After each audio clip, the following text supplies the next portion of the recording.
Media పైన దాడులు జరుగుతాయి. రాజకీయాలకు సంబంధించినటువంటి పొరలు చూసుకోవచ్చు. మీడియా అంటే ఏముంది, ఇప్పుడు వాళ్ళంతా జరుగుతున్నారు, కానీ మీకంతా ఓనర్స్ ఎవరో ఉంటారు. ఇప్పుడు కరుణాకర్ రెడ్డి ఇక్కడ ఉంటే దాని ఓనరు జగన్మోహన్ రెడ్డి కదా. జగన్మోహన్ రెడ్డి ఏం చెప్తే చేస్తారు వీళ్ళు. అట్లే మీరు కూడా మీ యాజమాన్యం ఏం చెప్తే అది చేస్తారు. యాజమాన్యం విధంగా మీరు రాశారనుకో, మేము యూనిట్ తీసి పారేస్తారు. మీకు హక్కులే లేవు ఇందులో పనిచేసేవాళ్ళు. అలాంటప్పుడు కోపతాపాలు ఉన్నా, అభిప్రాయ భేదం ఉన్నా అది ఆ వ్యవస్థ పైన, ఆ సంస్థల పైన మాట్లాడుకోదు తప్ప ఎక్కడుండే మీడియా కార్యకర్తల పైన, జర్నలిస్టుల పైన దాడులు చేయడం, బెదిరింపులు చేయడం ఇవి కరెక్ట్ కాదు. మేము తీవ్రంగా ఖండిస్తాం. మీడియా జోడికి పోవకండి. అది డెమోక్రసీలో 4 స్తంభాలు, ఇది ఒక స్తంభం. ఆయన ఒక స్తంభాన్ని ఎర్రగొట్టడం మొదలుపెట్టి 3 స్తంభాలు పగిలిపోతాయి.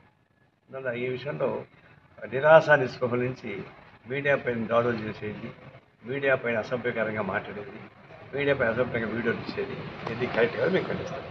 సార్, పోలింగ్ తర్వాత కూడా 150 సీట్లలో